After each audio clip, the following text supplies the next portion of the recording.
Welcome back in BCC family. आज का जो मेरा टॉपिक है वो रीजनिंग से रिलेटेड है। मैं इधर उधर की बात ना करते हुए मैं डायरेक्ट कंटेंट पे आता हूं, क्योंकि मैं भी जानता हूं कि आपके लिए अभी का समय कितना इंपॉर्टेंट है, क्योंकि एसएससी जीडी का नोटिफिकेशन आ गया है और नोटिफिकेशन के अकॉर्डिंग आपको प्रिपरेशन करना होगा। इसलिए आइए डायरेक्ट काम की बात करते हैं। सिटिंग अरेंजमेंट, ऐसा क्वेश्चन जो 90% बच्चे छोड़ देते हैं, मैं चाहता हूं कि आज के बाद 90% बच्चे इस क्वेश्चन को बना लें। आइए, एबीसी एक बेंच पर दक्षिण के सम्मुख बैठे हैं। दो तीन बातें जो सीटिंग अरेंजमेंट से रिलेटेड है उसके बारे में जरा आप अच्छे से समझने की कोशिश करिएगा। एबीसी, यहां पे क्या कहा? एबीसी एक बेंच पर दक्षिण के सम्मुख बैठे हैं, डी, ई और एफ उत्तर के सम्मुख बैठे हैं। तो दो तीन बात आपको यह करना है कि सबसे पहले आपको ध्यान के देना है, पूरे क्वेश्चन को पढ़ जाना है।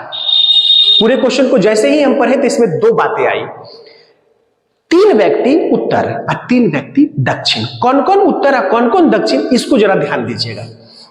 सबसे पहले एक लाइन ले लेते हैं, ठीक है। जैसे ही ये लाइन लिया,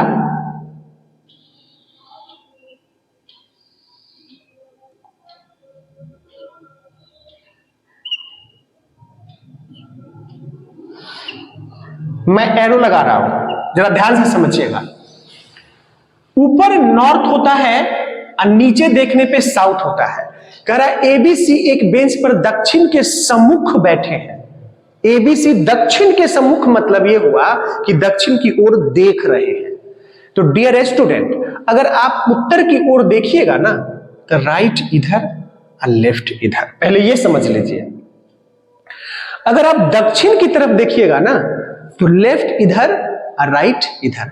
अगर आप दक्षिण की तरफ देखिएगा तो लेफ्ट इधर और राइट इधर। कोई प्रॉब्लम? अपना लेफ्ट लेफ्ट और अपना राइट राइट। आइए, तो इसमें कहा एबीसी दक्षिण की ओर, यानी ये एबीसी तीनों नीचे होगा। और आपसे कहा कि डीईएफ उत्तर के सम्मुख यानी उत्तर की ओर देख रहा है। तो इस दो लाइन से क्लियर कर लिया आपने। अब इस दो लाइन में कुछ नहीं बता, सिर्फ ये ध्यान रखना है कि एबीसी दक्षिण की ओर नीचे यानी नीचे की ओर देख रहा है, ऊपर उत्तर होता है और डीईएफ उत्तर की ओर देख रहा है। तो सिटिंग अरेंजमेंट में सबसे पहला जो कंडीशन होता है उसको कैसे देखना है जरा समझिएगा। पूरे क्वेश्चन को तुरंत पढ़ जाइए और कहां से निचोड़ निकल रहा है तो उस लाइन को पिकअप करिए कि किस लाइन को लेने से हमारा क्वेश्चन आसान हो जाएगा। तो यहां पर पहला ही लाइन मुझे लग रहा है, कोई जरूरी नहीं है कि पहला लाइन ही से निचोड़ निकले। हो सकता है कि किसी किसी क्वेश्चन में ऊपर कंफ्यूज कर देगा और नीचे में एकदम आसान लॉजिक दिया रहेगा। तो पूरा क्वेश्चन पढ़िएगा और उसमें से निचोड़ निकालने की कोशिश करिएगा। कहा कि डी किसी एक छोर पर बैठा है और एफ के निकटतम बाएं। इस पूरे लाइन को एक साथ ले लेना है और देखिए क्वेश्चन बन गया, मतलब बन गया। आपको देख के डर लगा होगा, लेकिन आज के बाद डर नहीं लगेगा। डी किसी एक छोर पर बैठा है और आपने ऊपर ही देख लिया कि डी, ई और एफ उत्तर के सम्मुख बैठे हैं, यानी फिक्स हो गया कि ये तीनों ऊपर होंगे क्योंकि उत्तर की ओर एरो लगा दिया। डी किसी एक छोर पर बैठे हैं और एफ के निकटतम बाएं बैठे हैं। एफ के निकटतम बाएं बैठे हैं, एफ के निकटतम बाएं बैठे हैं। तो डियर स्टूडेंट्स, अगर डी को हम यहां लेंगे और एफ को यहां लेंगे, अब उस लाइन को पढ़िए। डी किसी एक छोर पर बैठे हैं और एफ के निकटतम बाएं, ऊपर की ओर डी छोर पे भी हो गया और एफ के निकटतम बाएं भी हो गया। कंफर्म हो गया कि ये डी यहां नहीं होगा। डियर स्टूडेंट, जब क्लियर कर चुका है कि ये तीनों उत्तर की ओर है तो दो सेटिंग हो गया। जब तीन रहे और उसमें से दो का सेटिंग हो जाए तो एक को बैठा दीजिए, पांच रहे चार का सेटिंग हो जाए तो पांचवें को बैठा दीजिए।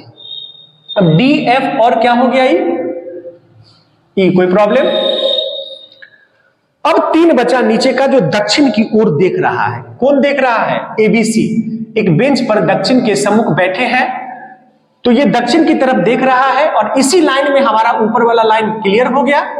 अब कहता है B, point to be noted, B D के सम्मुख बैठा है। सम्मुख मतलब सामना सामनी। तो आपके पास तो डी है, सम्मुख मतलब ठीक सामने। बी डी के सम्मुख, उत्तर दक्षिण नहीं सोचना है, तीनों सेट है। सम्मुख मतलब सामने। सी ए के दाएं बैठा है, मैंने स्पष्ट कहा, जब आप पॉइंट टू बी नोटेड, जरा मुझे गौर से आप देखेंगे, दक्षिण की ओर अपना बायां बायां और अपना दायां दायां, अपना बायां बायां और अपना दायां दायां। जब आप नीचे की ओर देखेंगे तो बायां इधर और दायां इधर। अपने आप को लेके चलिएगा, ये बात को नोट कर लीजिए, बहुत आसान हो जाएगा। सी ए के दाएं बैठा है, ये तीनों नीचे वाले छोर पे है, यानी दक्षिण की ओर देख रहा है। सी ए के दाएं, सी ए के दाएं, सी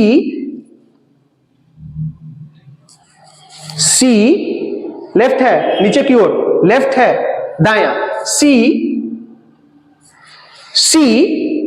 ए के दायां, नीचे की ओर देख रहा है, पॉइंट टू बी नोटेड, नीचे की ओर, सी ए के दायां, सी ए के दायां बन गया।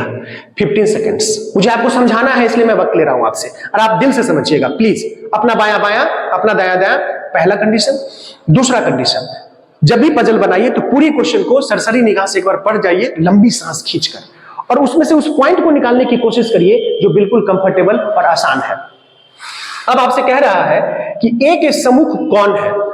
डियर स्टूडेंट, ए के सम्मुख कौन है? ए के सम्मुख